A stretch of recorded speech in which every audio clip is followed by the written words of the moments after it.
Thank you, Lacey, so much for joining me today on the Course. podcast. I'm excited for us to have this conversation. But before we dive into all things referrals, why don't you tell? I mean, I gave your official bio, but why don't you give a little bit more information just about yourself and your company? Yeah, I am an interior designer in Houston, Texas, and we specialize in residential design.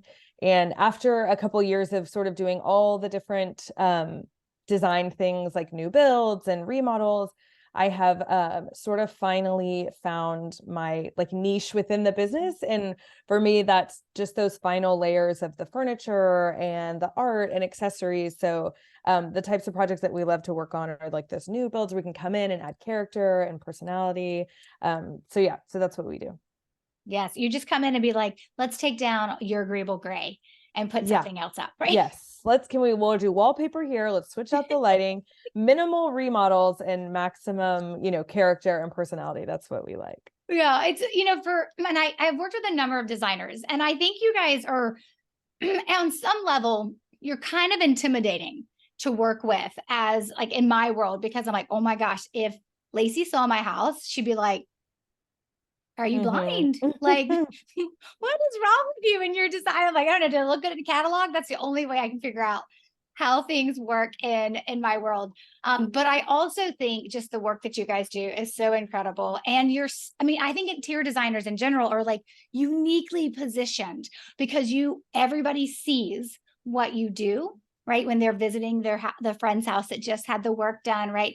Like it's so visual. You're like a constant reminder to your clients and to the friends that they have over and things like that of the work that you do. So you're uniquely positioned from that referral perspective. But that doesn't mean they just grow on trees and like fall off into your hands every time Yes, you get yes, around. It'd be nice exactly. if they did, but they don't. No, and yeah, you're totally right. Like our work speaks for itself, basically. So yes, if people can see our work in person, I think that's like a referral in and of itself. But yeah, it doesn't always work like that. Right. It'd be awesome if it did. I mean, you wouldn't Yeah. need me, which would make me Hmm. sad because then Yes. we wouldn't get to No, we need you. we would we wouldn't get to work together. Okay, so let's talk about that. Let's talk Hmm. about why referrals are so important to you in your business or just in business in general. Hmm. I think we work in a service-based industry, and so much of that is word of mouth. So of course, when I know for myself, like if I need something done to my house, like I'm going to go to my friends first and say, who did you use? What nanny do you have? What housekeeper do you have? What plumber? Like anything like that. You are always going to go to the people you know first before you hit Google. And so I think referrals are so important because you want to be in the mind of those people, because it's just that trust. There's like the instant trust. They may not even have seen your website, seen your Instagram, nothing. But if your friend vouches for you or someone you already trust vouches for you, I think it just gets you a little bit further in that process of getting people to know and trust you and want to work with you. Yeah, the statistic is actually you're like 70% more likely to say yes to working with someone if you've been referred to them Mm-hmm. than if you Mm-hmm. just like, hey, let me find you on House or Yeah. something like that. Yeah. No matter how fantastic your work is, there's so much more that goes into it beyond just a fantastic end result, right? It's like Mm-hmm. everything about working with them. So when you started thinking about referrals, right? Like in your interior design business, you start thinking about referrals. A lot of people have like these sometimes wrong perceived notions of like, and they're like, oh, referrals are scary, or oh, that's awful because of what you have to do to get them. But what were some of those preconceived notions that you had about referrals? Obviously now you think differently, but what were some like early on when you were thinking about, okay, I need to get some referrals in my business? Like what kind of feels did that bring up for you in terms of what that meant you were going to have to do? I think for me, honestly, Stacey, I was not thinking about referrals. I Okay. was not, and that's, part of the problem. I was not thinking about referrals until I received an amazing referral. But I know something for me was just like not really knowing how to ask for them, not wanting to feel salesy. I would get referrals in the past, and I was really only acknowledging them if they were turning into clients and that sort of thing. So really just they were not on my radar. And so I really had no idea of how to ask for them or just even be top of mind of people. So I think that was probably my biggest misconception, is I wasn't doing anything to try to get them or foster them at all. You know, it's funny. It's like the one shows up in your lap and you're like, okay, let's make more of that happen. Like, That's exactly what happened. That is exactly what happened. And what was funny about that was the person who had referred me this amazing client that turned into this amazing project. I didn't even know her. So she found me off of Instagram, but it turned into the most amazing project. And that's where I said, I need more of these. Then I heard you on a podcast. So I feel like it was very serendipitous that like, that was my next path really for the business. yeah, I feel like most people will be like, I started thinking about referrals, and then, right, then you like, it's like that saying, it's like when the student is ready, the teacher will appear. Right. It's like you got to a place you're like, oh, wait, I need to pay attention to referrals differently. And I need to do something with that. And I need to get more of those. Right. And then I think it was Lou Ann's podcast, a well-designed podcast that you heard me. I've been on her show a number of times. Yeah. And I'm a co-author in the first Power Talk Fridays book that she did. I think she's had another one out since then. But so I do a lot in that space with her from a referral perspective, because she loves that I just teach it so differently than like that old way of people teaching referrals, like just go ask and beat people over the head and like constantly be asking them to give you referrals. And I think it's one of those situations for you. It's like the light bulb went off and then you're like, okay, now how do I do more? But I love that you were like, okay, let me just find someone to teach me, because you could have, you know, read a bunch of books. You could have tried to do some, you know, like, okay, let's see, how are you doing? You could have asked a bunch of people, right? Like, how are you doing referrals? You could have read a bunch of books. You could have gone to Google. You could have like Googled like, okay, like, what is this all about? But for you, it was a little bit of like, hey, I need to really take this to the next level. Like, I want to make this, as you said, the next direction that my business is focused on from that perspective. And so I love that was, you got that referral, then you heard me on a podcast and you're like, that prompted you to get started and working with me. So I'm curious. So you've only been in a couple months. So this may be actually an unfair question. Okay. But I'm going to ask it anyway. So what like aha moments do you feel like you've had since just like immersing yourself, whether it's in the actual trainings that we have through our online portal and hearing me talk about things, whether it's in the growth by referrals training or the referring machines training or the referable client experience? I mean, that's just 3 of the 19, obviously, that we have, but like, what is it that's been that aha moment for you? Or maybe it's yes, within the training, but it could just be participating in the Q&A calls that we have every week with the office hours that I provide to answer questions. Like, what are some of those aha moments for you? Yeah, I feel like so many, honestly, even in such a short amount of time. But I think initially just working the program and having to look at those numbers, which for me, I'm someone who, you know, you hear a lot of different coaches and people saying like, know your numbers, and that's always a scary thing. But for this, to be able to really go back and say, okay, who's reached out to me in the past year? Where did they come from? Because I have that capability on my website when people like contact us, but I was not tracking that. So I was not really using those numbers to see, wow, like I actually, some of my really solid clients are referrals and I need to try to do more. So just to be able to know that and that just knowledge to move forward, that just gave me the confidence of like, I'm on the right track. You know, especially with the referral part of all of this. I think there's so many spokes in the marketing wheel. And I think this really made me feel like I'm actually doing something productive and not just sort of like posting here or talking to this person here. Like just the plan has been like, wow, this feels really good to have a solid plan. So that's been great. I mean, I feel like every week I'm like, oh yes. Okay. I mean, there's like questions and it's great. I think that's the thing that people don't realize was they come to the Q&A the first couple of times to get their questions answered. And usually your first 60 days in there, you got a lot of questions. Like it just is what it is, right? I mean, I know other people who've been in BRB for a long time, they know when someone's new because you'll just hear their name a lot, right? Because they're asking a bunch of questions, which is exactly why it's built the way that it's built, because that's how I remove roadblocks.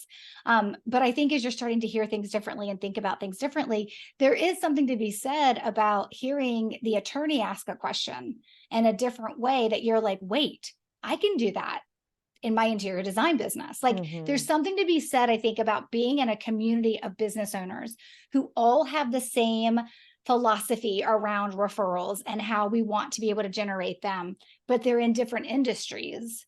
And so I really feel like that people are able to like kind of connect with people differently and like think about their referrals differently when they get different perspectives, Mm-hmm. different industries. It doesn't matter if it comes from the attorney or the interior designer or the CPA or the, the marketing consultant or the financial advisor. It's like, it's that use of you guys all going through the same thing. I mean, not at the same time, but like going through the same thing and like hearing those kind of things, it gets you thinking differently. And I think Mm-hmm. that for me, it's the biggest thing. I always have to make sure people are on, because it's so easy to like default back into old ways of thinking and be like, Mm-hmm. we're talking about that, like we're focused on this and like staying focused on that. And I think Yeah. that's the benefit of knowing that every week, that's why we're there Yeah. answering questions. And I think like you just named so many people and professions that I work with as an interior designer. Like those are some of my ideal clients. So to be able to talk to people, and yes, we all have some really similar questions about referrals, but also to be able to have that network of people to say, does this feel good to you? Like I have a client who's also an attorney. Would that feel like referral? Is that cheesy to you? Or does that feel good? Like it's just nice to be able to bounce things off of people, and just have that support, because everyone at the end of the day, we're all just trying to get good quality clients and, and grow and support our business. Yeah. And like be able to work with the people that we want to work with. Mm-hmm. Yeah, exactly. Good quality clients. Good quality Yeah. clients, the people we want Yeah. to hang out with. Right. Yeah. Absolutely. Yeah. Okay. So I want you to tell the story, and I'm kind Mm-hmm. of putting you on the spot here, Okay. but I want you to tell the story about, so you're going through one of the trainings, which we call referring machines, Mm-hmm. which is the official title is how to turn clients and contacts into referring machines, Mm-hmm. meaning basically, how do you get people who've never referred you to Right. start referring you? So that's one of the Mm-hmm. trainings that you went through, because we knew not only did you have some referral sources, we needed more developed for you to Yes. hit growth numbers and things like that. And so you went through that referring machines training and started like creating a list of people that you know as potential referral sources, people with the potential to refer you. And I just want you to tell the story about the friend from high school who was also a builder. I think it was high school, maybe it was college, Uh-huh. but Mm-hmm. the friend that you've known for years that's also a builder, and how just going through the process of referring machines got you to the place to have that. Not that you couldn't have that conversation with them, but it got you thinking differently. And then what you walked away with Yeah. after that conversation. Yeah, definitely. Well, I will say, like, you have really changed my mindset on things too. So I was actually at a lighting store and I had run into him, randomly. Did not know he was a builder, but he had his builder shirt on. And it was like, oh, so good to see you. I was with some clients and he was building his own home. And it was sort of like, hey, well, I'll reach out. We'll get in touch. And I'm not sure if I had started your program or not, but I was not really going to reach out, which is terrible. But I was kind of like, oh, I don't know. What am I going to say? What am I going to do? So, first of all, the program helped me figure out like, what am I saying? What's the verbiage that I want to say to him? So I did all that. I reached out, would you want to get coffee? And he was like, oh my gosh, of course. I would love to get coffee. And it was great. We went and got coffee and we just chatted about the industry. We're the same age. We're in similar spaces in our business, growth mode, I would say. Um, and, just within the conversation, he said, I need to introduce you to my mom.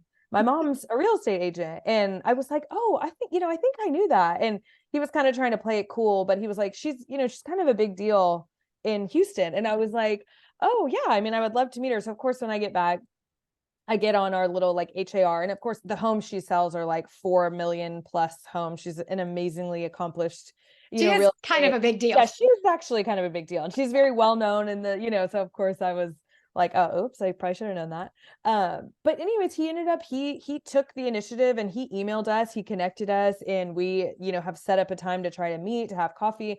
I would have probably never had access to her and never even felt comfortable reaching out to her. It would have been like a cold reach out, and that's, that never feels good. So it was just so nice to connect with him, and then without even prompting him, being able for him to just be like, I want you to talk to my mom. And in fact, he was like, the designer she's used for forever just moved to San Antonio. So it was just such a nice opening, and it, didn't feel cheesy, not salesy, because I didn't have to say anything. We just were, connecting. He just had a baby. I have 3 little kids. So it was just like that easy, natural conversation. So yeah, it blows my mind because I would have never probably even had the coffee with him. So So it's interesting because I think that the reality of it is having the conversation with him, right? And building and reestablishing that relationship are all things you're 100% perfectly capable of doing. Yes. But what you needed was the frame of mindset to be like, oh, wait, this is an opportunity, right? We call it sometimes noticing our referral moments. And I can't teach every possible referral moment that every Right. single business owner is going to come across. But I can try to help you understand recognizing those moments when they do happen and you being like, oh, yes. So like you would run into them and then you started the program and you started referring machines. And I remember you asking like, should I circle back around? I'm like, yes, yes, yes, Yeah, yes. right. You should circle back around and be like, just be like, things got busy, right? Like, let's grab that coffee. And what I love is not only like, then you had the structure for how to have that conversation and make it about him and like catching up and like not about you, right? And not about the entire interior design business that you have. But of course, naturally that was going to come up in conversation because that's how those things work when you put it the other person first. Then you get the connection to his mom, which is like an ideal potential referral source for you.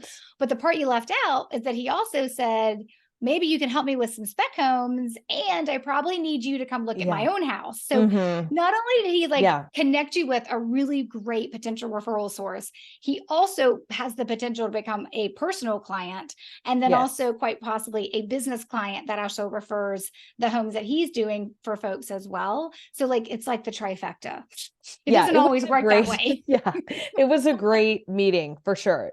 Plenty of avenues. And like, we've known each other for so long, but I had no idea he was a builder, which means he probably had no idea that I was an interior designer. But when it comes down to it, and he has a spec home, I'm sure he's going to want to come work with me because we have a great, connection and rapport. And why not work with people, rather than, oh gosh, I need a designer to help me with this. So yeah, overall, it was great. And I would say it's just, the whole program has just pushed me out of that comfort zone of like, man, I don't want to go get coffee. I haven't seen him in a million years. That's, so uncomfortable. And it wasn't uncomfortable and it was lovely. And, it has definitely pushed me.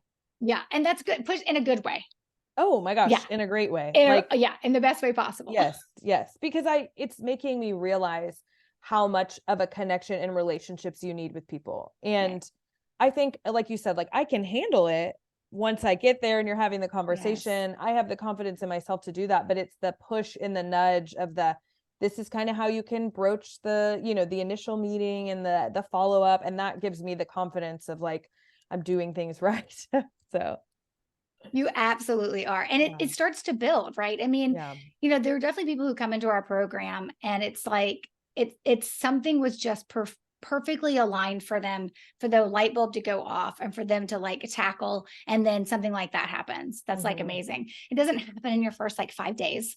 Like, let's be honest, right? I mean, these things take time. And I mean, every week that I see you when you submit questions, right, your questions are becoming deeper. They're becoming more thoughtful. They're becoming more like, and it's more like you're leading with the solution that you think you should do versus the, what do I do? You're like, I think this is what I should do. And I'm like, yes, that's what you should do. And let's work on the language, right? Like you're developing that skill set, which is most important, most definitely. So, and you have so much more time with me. So I can't wait to see all the other wonderful things that will happen. So if there's an interior designer or, heck, just a business owner that's listening to this episode right now, if there was anything you could tell them about why they should just go ahead and pull the trigger and join you inside the BRB coaching program, what would you tell them? I would say the support that you get is pretty unparalleled. Like the access that you have to Stacey I've not seen it in any other program. So the questions and just the weekly group calls, Stacey's like, email me. There's no like extra, you get one email a month and then you get that, which, and I understand that's other people's business model, but what's nice about Stacey is just, you have so much access to her. So you can just brain dump emails to her and she'll either say, I'm going to respond to this. I'm going to get back to you right now. Or, hey, we're going to talk about this in the group call. And you get one once a week. So it's just, you get so much support. And for someone like myself who needs a little bit of hand holding on verbiage and just like she said, like so many questions come up. So for me, it's just like that access to you. And like, you just always know, oh yeah, say this. Oh yeah, do this. Oh, you want to, things I wouldn't be able to come up with on my own for sure. So yeah, because I started with the trying to do the self, Mhm. and it was great, but I immediately thought, oh no, I need more. I need someone to really like help me through this and get it established. So yeah, I would say the support is amazing. Yeah, I feel like you started with, I don't know if it was GBR or referring machines. And it was like before 30 days are up, you're like, nope, nope. I want access. I want Yeah. the hand holding. I want you Yes. to tell me. I have way more questions that I want to Yeah. post on like an online portal. And that's, there are people who go through any of my online programs Hmm. and they do it and they get what they need and it clicks for them and off to the races they Yeah. go, which is great. And that's what I want. Right. But the reality of it is you're looking to make this more than just a strategy. You're Hmm. looking to make this a holistic viewpoint of what it looks like inside your business. And then when you brought on right staff, you're like, oh, now let's develop my staff person to be able to do these Right. things to help me. Like you have that holistic perspective. And no disrespect to any of my online programs, you're not going to get that unless you're Hmm. in the coaching program, because you have access to all the trainings even though you don't need them Right. all, but also we talk about it holistically. We talk about the Hmm. big picture. And and you were like, hey, can I have Savannah join me in the coaching calls? I'm like, yes, I actually Right. encourage that. Like it would Right. be crazy if she wasn't there, if you're going to have her execute on something I'm teaching. Like Hmm. absolutely. And so I think it's like I want people to think about when they join BRB is that it's not a tactic. It's not one strategy. It's not one script that you learn to say and you can say it in every situation, because that's never going to be the case. But it is a holistic way of thinking about running your business and just up leveling yourself as a business owner to notice moments, have strategies in place, and get support and help when you need it from team members that help you do all the things too. It's like it's a way you run your business. It's not just that we have 40,000 processes and this is referral is one of them. It's Right. much more than that. I would agree. And I think just being able to talk about it every week really helps you change that mindset and start noticing. I just noticed myself have more of a referral and a marketing mindset in certain situations that I would have probably in the past just let them slide. But when it's all about making connections, because for me, it was wanting to develop more referral sources. So that's been my mindset first. So yeah, just being able to, as I'm meeting people, kind of like clocking that and saying, okay, that might be a good connection. And I actually like this person. So, it's a win-win. It's a win-win all around. Yeah. But it's funny because you say that like your ultimate goal, your number one priority was I need more people referring me. But then I think about when you went through the referable client experience program as well. And that is, yes, hoping like working clients through the potential to refer you, but not in the same targeted way that Hmm. referring machines is. But then I think about the stuff that you were able to do to up level just your client experience and some of the things that you got in place now that help you just deliver better, Hmm. right? Just be a better business owner for people to hire, in addition to also noticing those moments. Like I really should make people like every month be like, write down all the things you learn how to do from Yeah. BRB and like Oh keep my that running gosh. list, because it grows and it grows and it grows. And sometimes we forget Hmm. what we've accomplished, but you have Hmm. done a lot. You've accomplished a lot. You've had some big mindset shifts in a short amount of time. So I Yeah. am so pleased that you heard me on Lou Ann's podcast and Yeah. you joined the program. I appreciate the opportunity to work with you. And I really appreciate how you're like, just tell me what to say. And you're Yeah. like open to the coaching. So thank Oh you. yes. That's why when I was doing the program, it was like, okay, this is great. But I think you also just have to know yourself. If you can take it and run with it, then more power to you. But I knew, no, I want to really be committed. And for me personally to be able to do that, I really needed the support. And that's exactly what I'm getting. So it's been great. That is awesome. That Yeah. is awesome. Okay, so please tell folks where Okay. they can find you. If they are in your area and they're like, she sounds Sure. like the perfect interior designer for Yeah, me, we are. where can they find you? You can go to our website, which is lacymichalek.com, and Instagram for all the behind the scenes, all the pretty pictures is Lacey Michalek Interiors. So that's the best way. Reach out through the website or just follow us. So yeah. Perfect. And I will put both of those links in the show notes for this Hmm. episode, because most people probably are not going to be able to just spell your last name Oh at yeah. first shot. Yeah. It's kind Hmm. of like spelling Stacy. At Yeah. first shot, there's a Just very good chance you're going to forget the E. yes. So Yes, you will. So just click on it. If yeah, you just want to click on just it. scroll and click it and you'll be fine. We'll make it easy. We'll put it in the show notes for Yeah. this episode. Awesome. Well, Lacey, thank you so much for You're being so here with me today. I welcome. appreciate Yes. it. Of course. My pleasure.